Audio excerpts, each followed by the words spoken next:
దుమ్ము లేపుకుంటా పోయే ఈ పెద్ద ఓడ అమెరికా, కెనడా దేశాల దగ్గర పసిఫిక్ మహాసముద్రంలో అలస్కా అని చాలా అందమైన ప్రదేశానికి సుమారుగా 5,000 మంది ప్యాసింజర్లతో ఒక 6-7 రోజుల ప్రయాణంలో మధ్యలో కొన్ని ప్రదేశాల్లో ఆగుకుంటా ఆ ఊర్లలో ఉండే ప్రదేశాలన్నీ జనాలు దిగి చూసుకుంటా, అందుకనే షిప్ లో రకరకాల రెస్టారెంట్లు, చిన్న పిల్లోళ్ళకి పెద్ద పిల్లోళ్ళకి సుమారుగా ఒక 20-30 రెస్టారెంట్లు ఉంటాయి. రకరకాల టైమింగ్లలో ఓపెన్ చేస్తుంటారు, మూస్తుంటారు. కొన్ని అయితే 24 గంటలు ఉండేది కూడా ఉంటాయి, పిజ్జా లాంటి ప్లేస్లు. ఇంకా కాఫీలు, డ్రింక్స్. ఇంకా ఓడ తోక దగ్గర నుంచి ఇదిగో ఈడ మధ్య భాగానికి నడుచుకుంటా వచ్చినాము. ఇదిగో ఇటు పక్కన చూస్తే ఈయన ఇంకొక బార్ అండ్ రెస్టారెంట్, ఇటు పక్కనేమో స్విమ్మింగ్ పూల్. ఇటు పక్కకి చూసినంత దూరం ఉంది, ఇటు పక్కన చూసినంత దూరం ఉంది.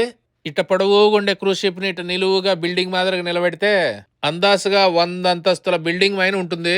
అలస్కా భూమికి పైన ఉంటది కాబట్టి సూర్యుడు అట ఎటవాలుగా ఒడిచి అట ఎటవాలుగా పోతాడు.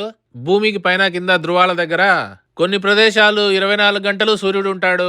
చలికాలంలో అయితే 24 గంటలు రాత్రే ఉంటుంది. 2 కొండల నడుమ చిన్న చిన్న ద్వీపాల పక్కన పోతా ఉంది. చాలా అందంగా ఉంది ఇదంతా. అలస్కా అంటే ముఖ్యంగా డాల్ఫిన్స్, పెద్ద పెద్ద తిమింగలాలను చూడడానికి పోతారు. గ్లేషియర్స్ అని పెద్ద పెద్ద ఐసు కొండలను చూడడానికి పోతారు. చాలా మంది చచ్చిపోయే లోపల అలస్కా చూడాలనుకుంటారు. బకెట్ లిస్ట్ లో చూడాల్సిన ప్రదేశాల్లో మీ లిస్ట్ లో ఏమున్నాయి?